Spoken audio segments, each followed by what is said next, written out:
आदाब। हमारे बचपन की दिवाली यानी सजे हुए बाज़ार, खीलें बतासे, शक्कर के खिलौने, उसके अलावा मिट्टी के खिलौने, कंदीलें जो हम लोग के यहाँ लाई जाती थी, कम से कम एक कंदील तो ज़रूर रोशन की जाती थी। ये सब यादें वाबस्ता हैं बचपन की दिवाली से। लेकिन न मालूम क्यों आज एक नाम याद आ गया, कोकिला। कोकिला एक साहिबा थी जिनका ताल्लुक़ भी दिवाली से ही और इसी हवाले से हम उन्हें आज याद कर रहे हैं। वो हमारे घर के पहलू में एक मकान था, पंडित परमात्मा शरण द्विवेदी, बड़े मशहूर वकील थे। उनके और हमारे घर के बीच में सिर्फ एक दीवार थी। उनके घर में कुछ आउट हाउसेस थे, कुछ कोठरी नुमा कमरे थे जिनमें मुख्तलिफ़ किस्म के लोग रहते थे। एक फैमिली उसमें रहती थी, कोकिला की फैमिली।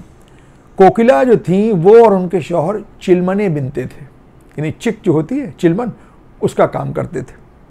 बहरहाल आते जाते हम लोग स्कूल जाते थे, उनको देखते रहते थे, वो बिनती रहती थी, बहुत अच्छा लगता था। हुआ कुछ यूँ होगा कि हमारे खुदा रखे भाईजान जो हैं उनको ये शौक़ हुआ कि उनको रक्षाबंधन में कोई राखी बांधे, और उस पर उनकी ज़िद थी कि उसी एहतमाम के साथ बांधी जाए जैसे पंडित परमात्मा शरण द्विवेदी के वो बेटे जिनको पप्पू भैया हम लोग कहते थे या पप्पू भाई, उनका पूरा फॉर्मल नेम हमको नहीं याद है, वो नहीं रहे बेचारे, जिस तरह उनके बांधी जाती है। उसमें वो एक थाल होता है, टीका किया रहता है, अब ये कौन करे। तो भाईजान हमारे मुश्किल से 5 या 6 बरस के होंगे, वो हमारी वालदा से ज़िद कर रहे थे। कोकिला ने ये बात सुन ली, उन्होंने कहा बेगम साहब हम इनकी भैया की जो ये ख्वाहिश है इसको पूरा कर देंगे। वो साहब दोपहर होते होते पूरी एक थाली कंधे पे रख के आ गई। अच्छा, कोकिला की एक अजीब वज़ाक़ता थी, वो पूरी मांग उनकी भरी होती थी, बड़ी सी बिंदी, लंबा उनका चेहरा, बड़ी बड़ी आँखें, और हर वक्त पान खाए रहती थी और नंगे पैर रहती थी। पैरों में उनके आलता लगा होता था और बिछियाँ पहनी होती थी, और सीधे पल्ले की साड़ी होती थी जो सर पे ओढ़े रहती थी और यूँ करके उसका आंचल डाल लेती थी। वो कंधे पर पूरा एक थाल लेके आई और उन्होंने भाईजान को अपने पास बिठाया, उनके सर पे एक रुमाल रखा और उसके बाद साहब उन्होंने उनके राखी बांधी और उनके टीका किया। अब भाईजान की तो आप समझिए खुशी का ठिकाना नहीं, इतना खुश हो गया कि उनकी जो हसरत थी वो पूरी हो गई। बहरहाल उस साल उनके राखी बन गई। अब उसके बाद आई दिवाली, तो दिवाली के तीसरे दिन अवध में क्या पूरे हिंदुस्तान में अलग अलग नामों से एक त्यौहार होता है जिसको कहते हैं भैया दूज लखनऊ में, जिस दिन बहनों से मिलने उनके भाई आते हैं, उनको कुछ गिफ्ट देते हैं, और वो तकरीबन रक्षाबंधन जैसा ही त्यौहार होता है, सिर्फ उसमें राखी नहीं बांधी जाती, भाई बहन क्या त्यौहार होता है। तो इसको महाराष्ट्र में इस त्यौहार को कहते हैं भाऊ बीज। तो भैया दूज के दिन भी कोकिला आ गई, और उस दिन जो आई तो वो अपने उसी तरह का थाल था उसमें, लेकिन अजब तरह की मिठाइयाँ थीं, कुछ खाजे थे, कुछ देसी किस्म की पारे हुए, जैसे शक्कर पारे होते हैं, उसके अंदर शक्कर अंदर नहीं मिली, ऊपर से शक्कर का बुरादे में पारे हुए, कुछ खुरमे टाइप की चीज़ें लेकर आई। उन्होंने भाईजान के फिर टीका किया और वो मिठाई उनको खिलाई। ये सिलसिला तकरीबन 10-12 बरस चला। भाईजान हाई स्कूल पास कर चुके थे तब तक कोकिला आती थी, लेकिन कोकिला उसके बाद फिर वो गोलागंज से झावलाल के पुल पे वो लोग शिफ्ट हो गए, और उसके बाद फिर ये हुआ कि कुछ आना जाना कम हो गया, पता नहीं वो कहाँ चली गई, और फिर वो आई नहीं उसके बाद से।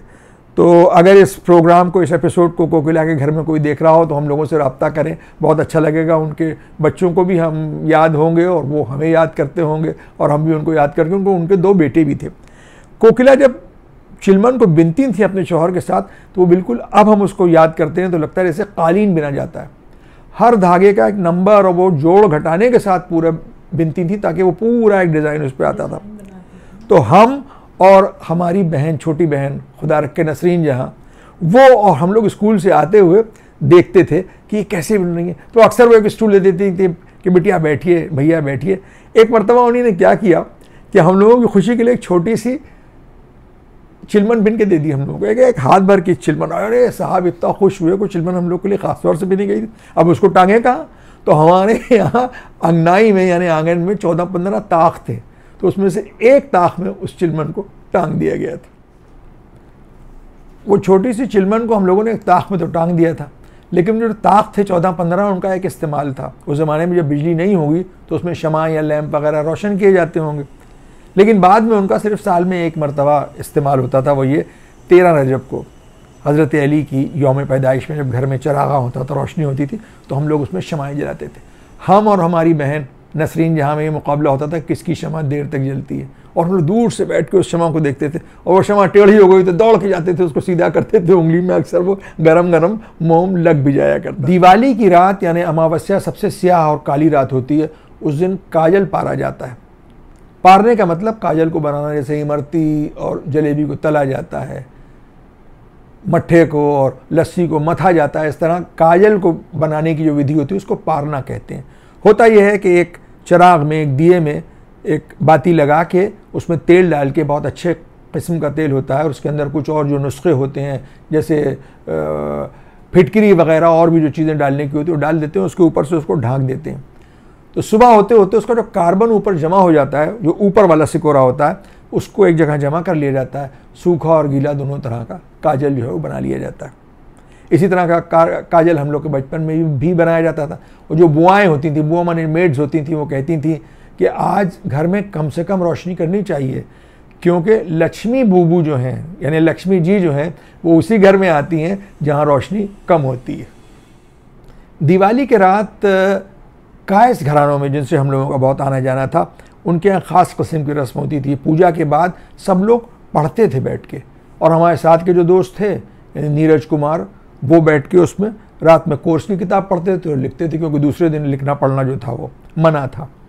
लेकिन जब पूजा होती थी परेवा में, तो उसमें सारे कलम वगैरह जो थे वो धो के रखे जाते थे, और एक नया पेन लाया जाता था, और कागज़ पे सबसे पहले एक प्याले में दूब यानी जो हल्की वाली घास होती है वो, और हल्दी का एक पेस्ट होता था, वो उसमें घोल के रख दिया जाता था, और उस कलम को डुबो के उस कागज़ पे सबसे पहले चित्रगुप्त जी की एक आकृति, एक उनकी शक्ल बनाई जाती थी।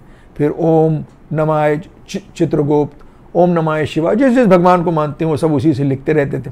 फिर एक और उनकी यहाँ ख़ास चीज़ होती है, वो ये कि आप भगवानों के नाम तो लिखें, लेकिन हर उस ज़बान में लिखें जो आपको आती हो। जिनको अंग्रेज़ी आती है वो जय श्री राम इंग्लिश में लिखेंगे, हिंदी में लिखेंगे, जिनको उर्दू में लिखना हो।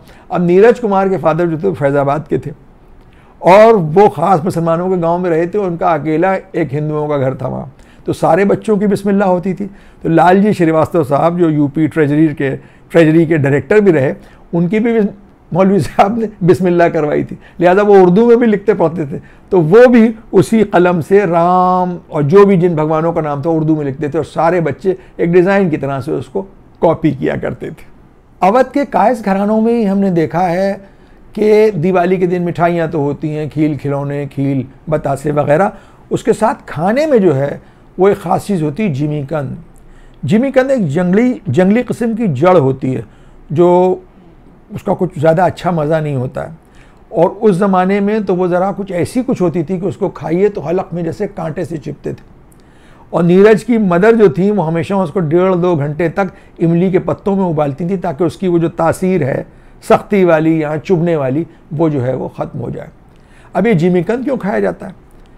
यानी इस खुशी के मौके पे ऐसा फल कि जो आपको तकलीफ़ पहुंचाए, जिसका मज़ा अच्छा ना हो, वो रसेदार भी बनता था, यानी शुरवे वाला भी और सूखा भी, दोनों तरह से खाते थे उसको।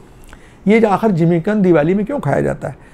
जिमीकंद दिवाली में खाना इस बात के लिए याद करना था कि जब 14 बरस का वनवास श्री राम को हुआ है तो जंगलों में रहते थे, वहाँ उनको अच्छा किस्म का खाना तो मिलता नहीं था, तो ये जंगली जड़ वो खाते थे।